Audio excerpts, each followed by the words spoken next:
It is the 1st of July 2019. You're watching NTV at 1. My name is Zainab Ismail. It is a sad Monday as Kenyans woke up to the sad news of the death of Safaricom boss Bob Collymore. We'll be getting more details of that developing story. But before that, South Sudan's President Salva Kiir is in the country for a two-day state visit. Kiir was received by President Uhuru Kenyatta at State House. The two heads of state will be holding bilateral talks that are geared towards strengthening relationship between the two countries. And President Uhuru Kenyatta is currently speaking. Let's listen in. Has agreed on important outcomes related to our continued political and economic engagement, including on matters related to the promotion and protection of investment, double taxation, capacity building, as well as peace and security. This will secure the peace of South Sudan and promote development and economic growth in a sustainable manner in both our countries. To further boost our trade relations and the social-cultural interaction of our people, I also express Kenya's commitment to the full implementation of the LAPSSET projects, including the Transnational Highway, oil pipeline, and Lamu Port, among others. On the Lamu Port, which when operational is expected to facilitate handling of cargo destined for South Sudan, the first berth will be ready August of this year, while berths 2 and 3 are expected to be completed within the year 2020. I have already invited Your Excellency with other regional leaders at their convenience to inspect the Lamu project in due course.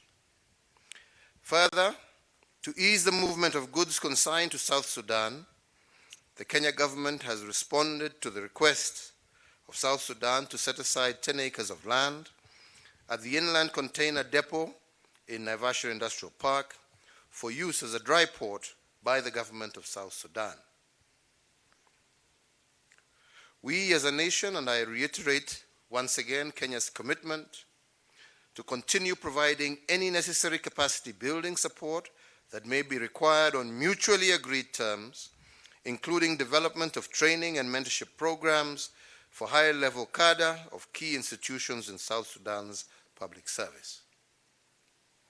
In conclusion, once again, I welcome Your Excellency and your delegation to Kenya, and I wish you a very fruitful stay here in Nairobi.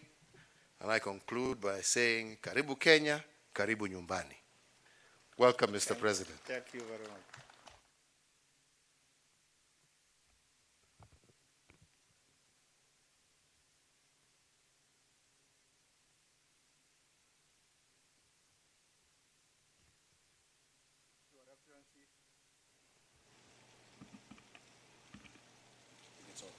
It is on.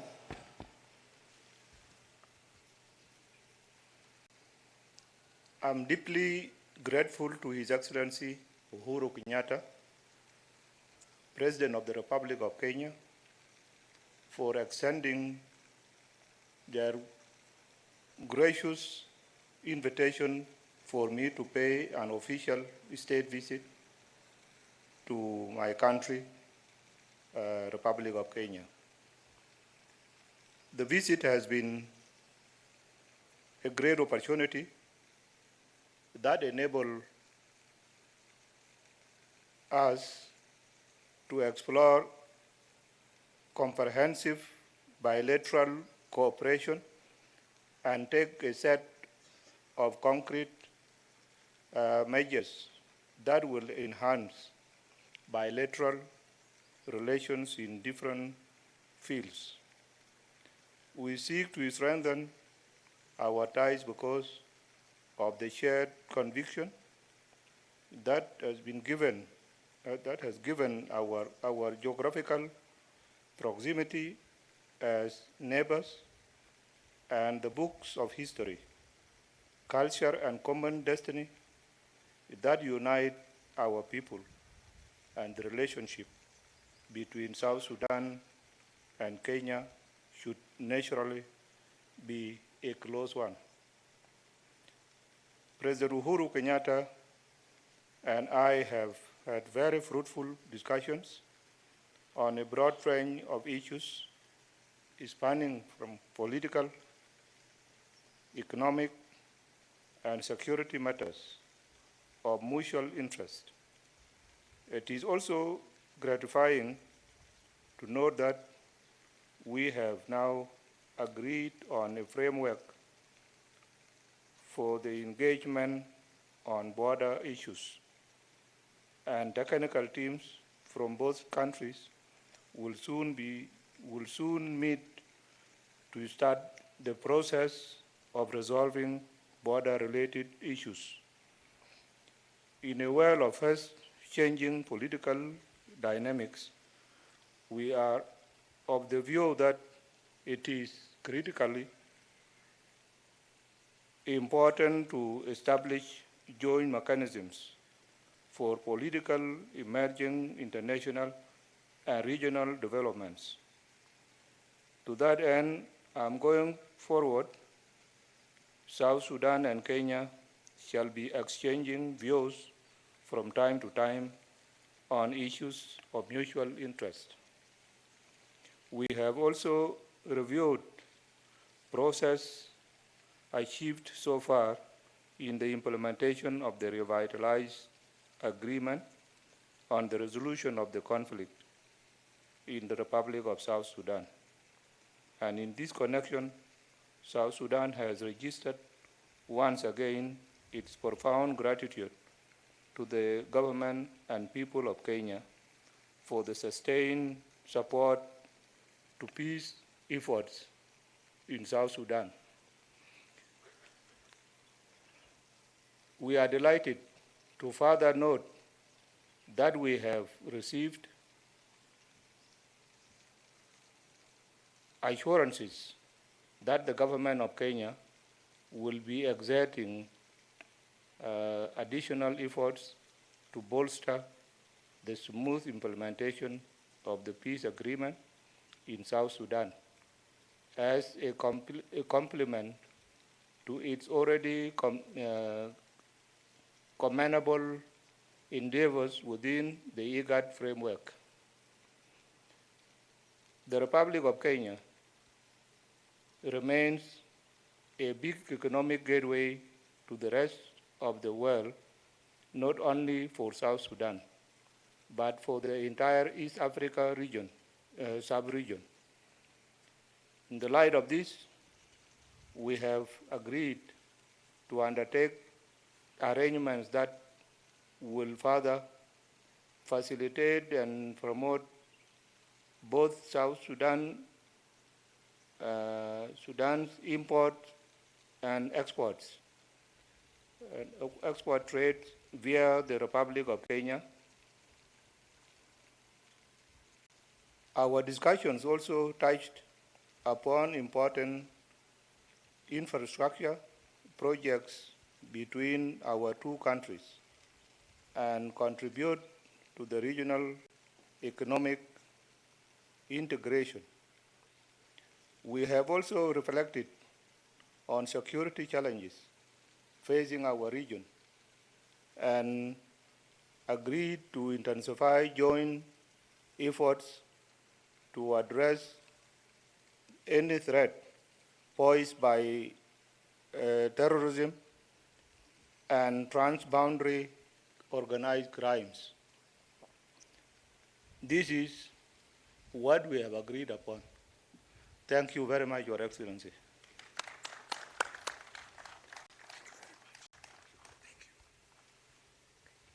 Thank you. That will mark the end of the press briefing. Ladies and gentlemen, good afternoon.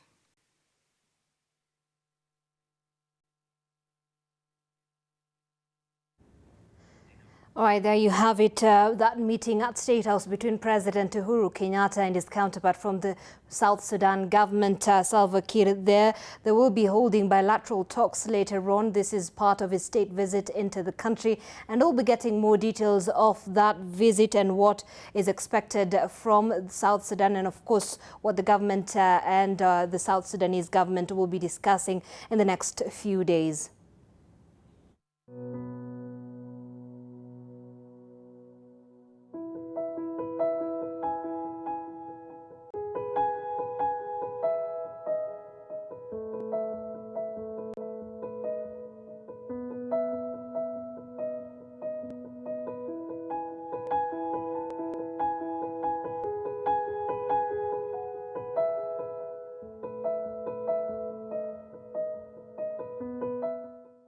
Well, Safaricom CEO Bob Collymore is dead. Collymore died early this morning, and the news of his demise was confirmed by a statement sent to newsrooms by the mobile service provider. According to a statement from the mobile service provider Safaricom, Bob Collymore passed away at his home Monday morning after a long battle with leukemia. Collymore died at the age of 61. Collymore has been in and out of the country for several months seeking treatment for acute myeloid leukemia. In October 2017, Collymore travelled to the United Kingdom to receive treatment and returned in July last year to resume his duties. He had been receiving treatment at the Aga Khan Hospital in Nairobi. On May 8 this year, Collymore was appointed as a board member of the National Cancer Institute, and last year the Safaricom chief executive was appointed to the Vision 2030 board. His tenure at Safaricom came to an end in August 2019, but the company extended his contract by 1 more year. He had said he owes the telco for time spent away from office during the time he was battling with cancer. Bob Collymore, whose full name is Robert William Collymore, was born in 1958. Collymore started schooling in Guyana while still living with his grandmother until the age of 16 when he moved to the UK to join his mother in 1974. He joined Selhurst High School for Boys in London, where he completed his formal education. In various interviews, Collymore revealed that he started earning money at the age of 12 while living with his grandmother in Guyana. He would make art pieces from plastic molds and also little brooches from coconut shells, which he would sell. In 2006, he became the governance director for Africa at Vodafone and subsidiary Safaricom before assuming the CEO position in 2010. Collymore married his second wife, Wambui Kamiru, on April 2, 2016 in an invite-only wedding at an upmarket residence in Kitusuru, Nairobi. Collymore bagged several awards at his time with Safaricom, most recently the CEO of the Year award conferred by African Investor. He has held the position of CEO of Safaricom Limited since November 1, 2010. Previously, he has worked in the UK, Japan and South Africa in a number of senior executive roles in marketing, purchasing, retail, governance and corporate affairs. He has more than 30 years of commercial experience working in senior executive roles in the telecommunications sector. Collymore also served on the board of Acumen, the United Nations Global Compact Board, and is a member of the B Team, a not-for-profit initiative formed by a global group of business leaders to catalyze a better way of doing business for the well-being of people and the planet. He also served on the Kenya Vision 2030 board, is a founder trustee in the National Road Safety Trust and chairman of the team's board. He has recently served on a UN Commission on Life Savings Commodities for Women and Children. In 2012, he was conferred the State Honor of Moran of the Burning Spear, which was awarded to him by retired President Mwai Kibaki. In his own words, Collymore said that he loved flying helicopters and reading as his favorite pastimes. It was his love for art and music that led him to meet his wife, Wambui Kamiru. President Uhuru Kenyatta has mourned the death of the celebrated telco boss. Collymore took over when Safaricom's share price was 4.61 Kenyan shillings. He has passed with the share having closed Friday's trade at 28.1 shillings, a six-fold gain.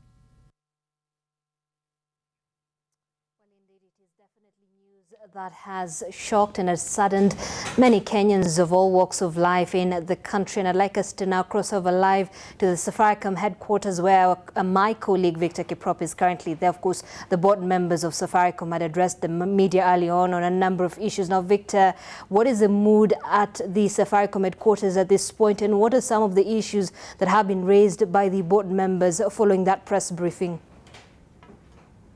Well, it is a somber mood right here at the Safaricom headquarters on Waiyaki Way, Zainab, as the company employees, top from the leadership, from the board, expressed their shock at of course, the passing on of the CEO who has been at the helm of Safaricom for 9 years. But more importantly, the future with regards to the leadership of Safaricom after the passing on of Bob Collymore will be decided this afternoon. The Safaricom chairperson, Nicholas Ngang, has called for a board meeting this afternoon to discuss the way forward. And we are expecting that from that meeting is when the board will be able to decide on just exactly who is going to take the steering wheel of Safaricom. Of course, being Kenya's most profitable company, it is very, very, very important to see who will be taking over from, of course, after the seat that was left by Bob.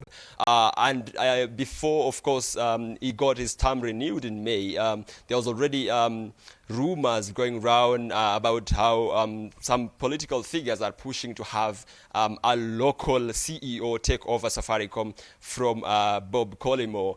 But again, as I mentioned, we will be able to know that once they come out from that meeting. The board also mentioned that they were prepared for a succession. They were prepared for Bob's succession, and they put all the plans ready, considering that his term that was supposed to end in August before, of course, he got another 12 months that was renewed in May. He joined the company in 2010. His term got renewed in 2013. Was supposed to end in 2016. Was renewed again by another 2 years, extended by 2 years rather, to 2018. It was supposed to end in August last year, but he also got another extension. It was supposed to actually rather end this year, but it was another extension to 2020, of course, before he passed on this morning. And again, more importantly, the board also took the chance to mourn him as a visionary leader who led the company into new corporate heights. Former CEO, of course, Michael Joseph, mentioning that Bob had Safaricom at his heart, and he understood the core of the company, in fact, to the DNA itself. And of course, the chairman, Nicholas Nganga, spoke at length. There were a number of issues that he spoke, including how Bob will be buried tomorrow and another memorial service on Friday. But it is a highlight that we prepared for you on what he said.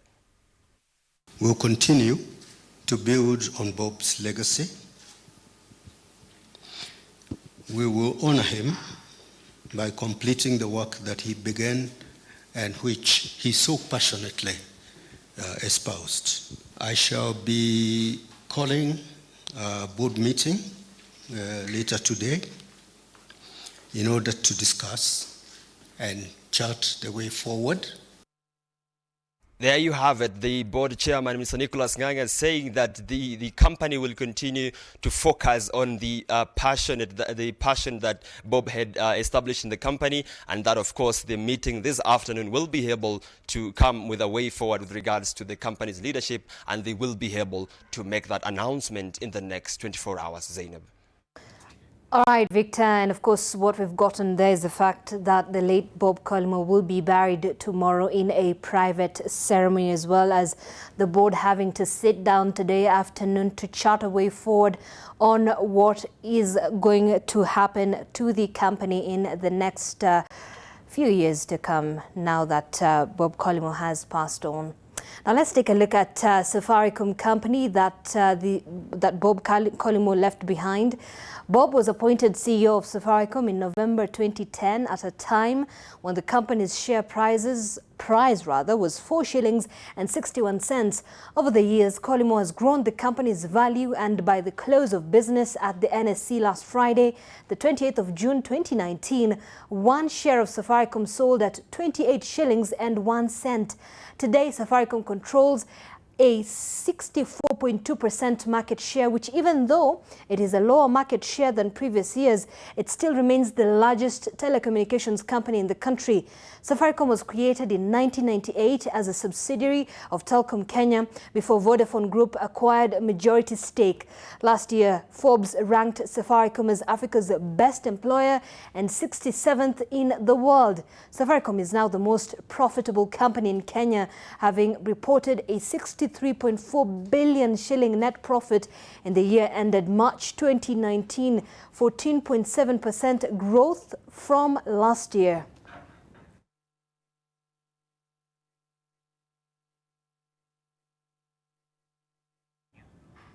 Safaricom's chief executive, the late Bob Collymore, had big shoes to fill when he took over from the helm of the region's most profitable company from Michael Joseph in November 2010.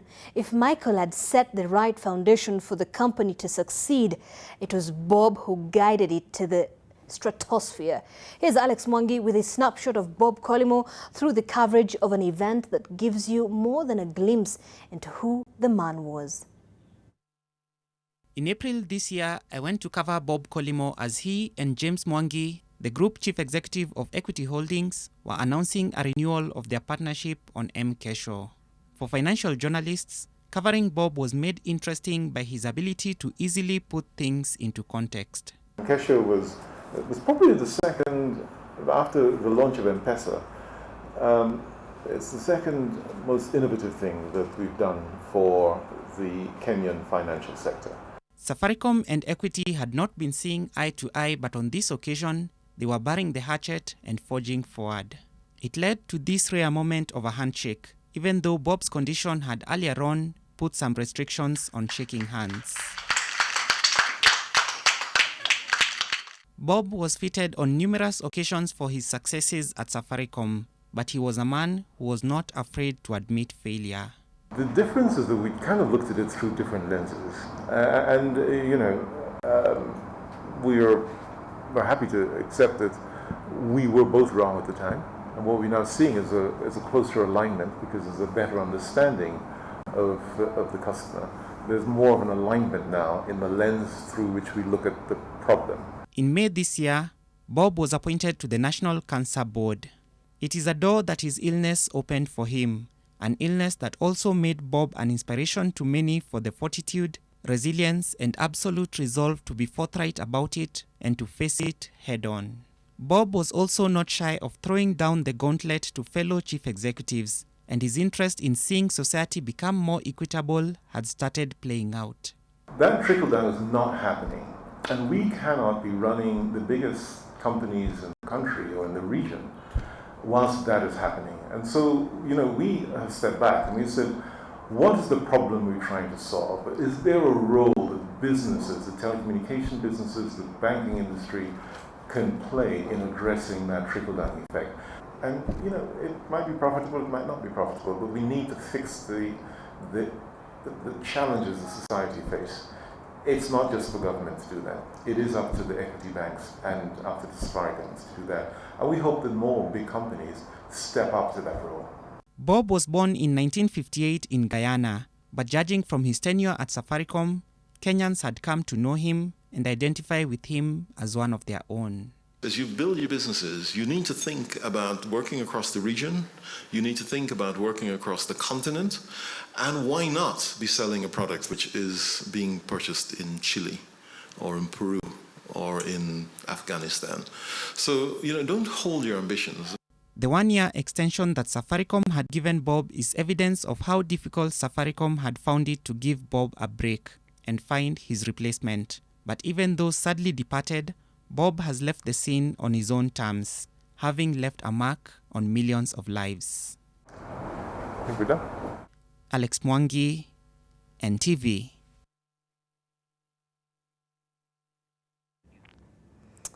And on that note, we have a statement here from the Nation Media Group following the sad news of the death of Bob Collymore. And I'm going to just read that out.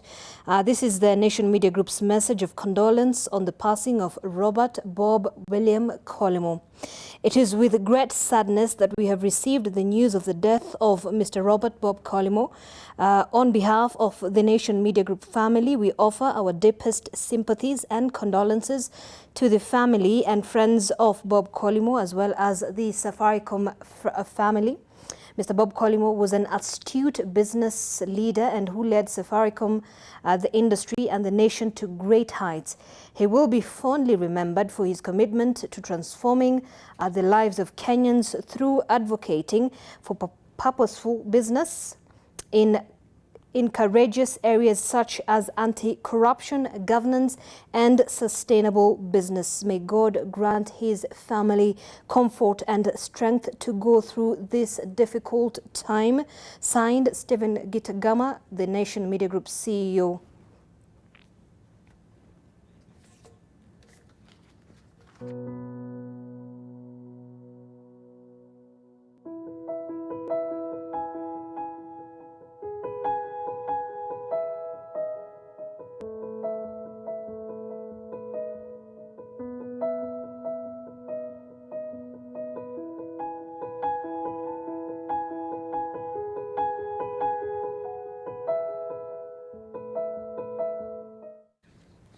And away from that sad news, various religious leaders now want the members of parliament's salaries scraped off and replaced with allowances. The religious leaders have also condemned the decision by legislators to award themselves house allowances, terming it as greedy and unconstitutional. Have proposed that the holders of political offices in Parliament, Senate and county assemblies should be paid very modest allowances rather than salaries because they are not in full-time employment. Allowances will encourage them to attend to their sessions in time and also participate fully in the duty they are doing. And also, the problem with monthly salaries for MPs, Senate and MCAs is that to make them complacent, as they know that it will be credited to their account if they attend to any session or not. Because they have got the power now to castrate every commission which we voted for in order to do what we call checks and balances in leadership. Ufugamano supports the president's recent view that the public jobs are not about making money, but rather about service. A mass registration of births has been launched in Mombasa County, targeting over 20,000 people who still do not have a certificate. Mombasa County Commissioner Evans Ashoki said that enough personnel and machinery have been put in place to ensure that the 30-day exercise achieves its purpose. Those who applied for birth certificate before 30th of May, your certificates are ready. Come and collect them. Apart from kupeana zile ambazo zilikuwa hatujapeana birth certificate, pia tutakuwa tunapokea new applications, kumaanisha ya kwamba kila atakayekuja, kila mtoto akizaliwa akiomba birth certificate, apply birth certificate, atapata birth certificate kwa njia ya haraka. In the next 30 days tutakuwa tunafungua ofisi saa 1:30 na kufunga saa 12 in Bima Towers na Changamwe. All right, away from that, West Pokot leaders have raised the red flag of the dropping water level at Takwel River Dam, warning that this threatens to rob more than 300,000 people in the area of their livelihoods. The water storage level at the dam has dropped drastically to below 50% of its capacity from last year, something that has been blamed on deforestation, persisting drought and rising temperatures. This has in turn affected economic activities like fishing and transportation. Area leaders led by Governor John Lonyangapo have hit out at Kenjun and Kerio Valley Development Authority for failing to plant trees around the dam as initially planned. Documents also declared for this dam to be safe and secure. The whole of the mountains, the north of this river, the whole of the mountains, the south of this river, the whole of the dam should be covered by forests. And so the money that was meant for forests and tree cover in the highlands and along the rivers was not done. Who ate the money and who took it, nobody knows. This year, the area has been hit by a terrible drought that has affected many water sources in the county. Takwel Power Station, set up in 1980s by Kenjun and Kerio Valley Development Authority, is one of the major hydroelectric power stations in Kenya, generating approximately 10% of the national electricity supply, and also a major water source for the locals of West Pokot County. The national government that continues to milk this dam for the power we consume, and they get a lot of billions per year. The county leadership is now asking for support from the national government to plant more trees and save the water. Nayoma Sampao, NTV. Police in Mandera town are holding a middle-aged man who is accused of butchering his wife on Saturday night. The middle-aged man is reported to have stabbed his wife more than 20 times in a domestic altercation. Family and friends of Halima Kore gathered at the Mandera mortuary, still in disbelief after the brutal end to her life. The mother of 6 was reportedly stabbed 20 times by her husband, Abdiwaliad Noor. According to neighbors, the middle-aged man is said to have committed the crime on late Saturday before locking the body in his room. Huyo mama inaonekana kama ameuliwa na bwana yake ambaye alishikwa kutoka town akapelekwa kwa nyumba ambaye ilikuwa imefungwa na kifuli. Yeye ndio alifungua na mwili ikapatikana ndani ya hiyo nyumba. The neighbors say that the couple has endured a rocky relationship with previous cases of violent witnessed. Wamesumbana kwa muda mrefu, mara anamchapa, anamdunga na kisu, mara anamkatakata na kisu, anatoroka, anamrudisha bado. Wanakaa kidogo tena wanafurugana. Local leaders claim that the increased cases of gender violence are as a result of drug abuse. Tunataka anyongwe. Story ya kufunga maisha na anakula ugali huko ndani haisaidii sisi wa mama. Anyongwe, amalizwe. Ahmed Abdi, NTV, Mandera. And to other news making headlines internationally, 7 people were killed as thousands of Sudanese protesters took to the streets to demand the return of civilian rule. Sudan has been in turmoil since President Omar al-Bashir was ousted in April, with the military taking over. Sunday's protest, dubbed Million Man March, has been the biggest since dozens were killed in a crackdown on pro-democracy activists on 3rd June. Police fired tear gas on protesters approaching the presidential palace that houses offices of the ruling Transitional Military Council. Security forces also fired tear gas at protesters in the northern Khartoum district of Bari and Mamura in the capital's east, as thousands of protesters chanted civilian rule slogans. Late on Sunday, the official SUNA news agency, quoting a health ministry official, said 7 were killed in the protests without elaborating how they died or who they were. It reported that another 181 people were wounded, including 27 with bullet wounds.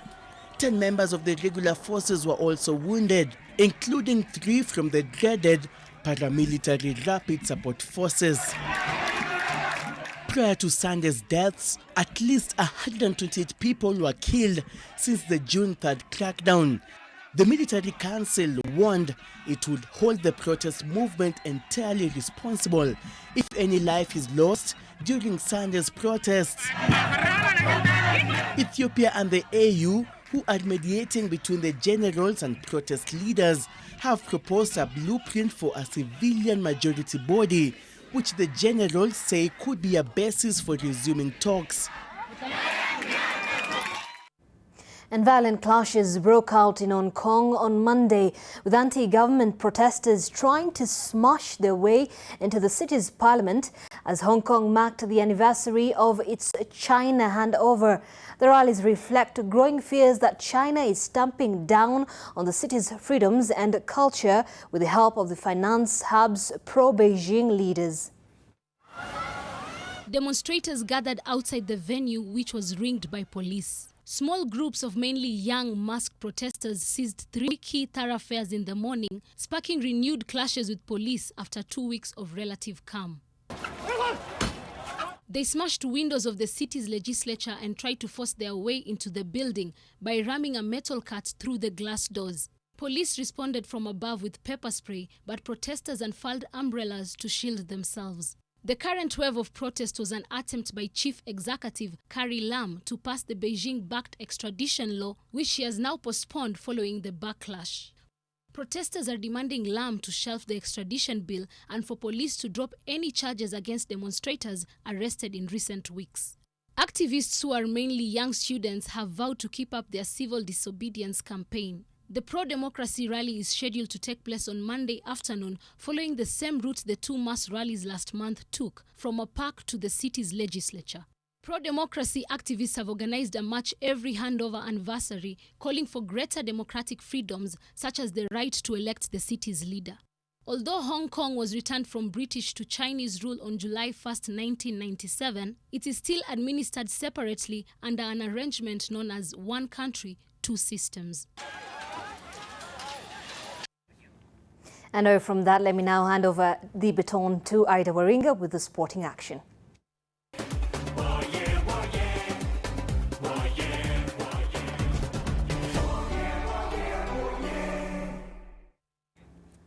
Baton received, Zainab. A very good afternoon to you. Let's get into the world of sport, and it will be a big day for the national team, who face a fight to survive in the 2019 Africa Cup of Nations tonight when they take on Senegal in a final Group C match whose implications will be heavy. The Harambee Stars, buoyed by that 3-2 win over neighbors Tanzania, will at best be looking for a win to guarantee second place or a draw to confirm qualification as one of the 4 third-placed best losers. Meanwhile, the wounded Teranga Lions will also be aiming for victory to guarantee qualification to the round of 16. Kenya head coach Sebastian Minye says the Stars have everything to gain from getting points against a nation ranked 83 places higher than them in the world. Kenya has never beaten.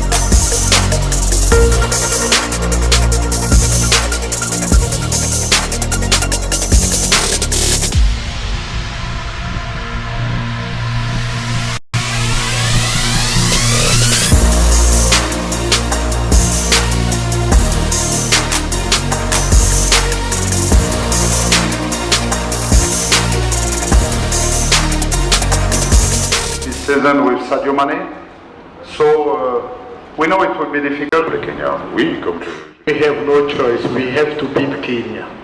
We have to beat Kenya in order to stay here. All the best to the Harambee Stars there. Let's move on, where Uganda became the first East African nation to qualify for the round of 16 at the Africa Cup of Nations, despite a 2-0 loss to hosts Egypt. Liverpool forward Mohamed Salah opened the scoring with a superb free kick midway through the first half, before captain Ahmed El Mohamed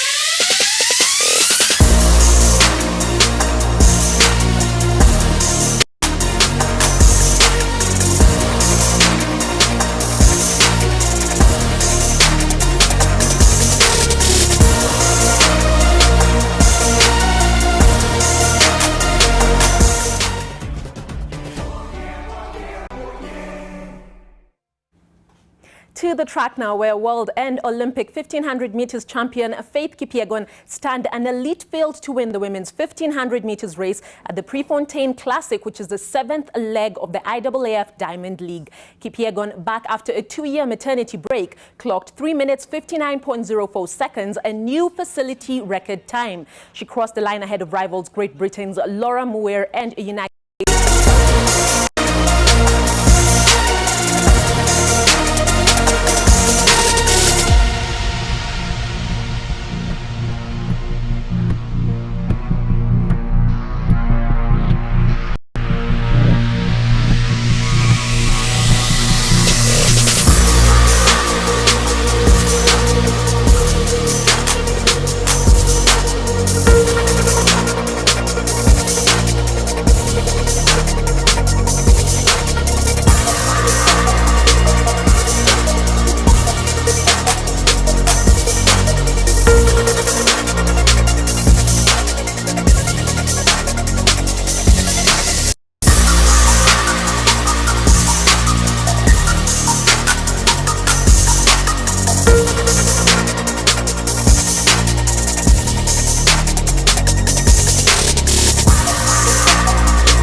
over to Zainab. See you at 9 p.m. for more sports.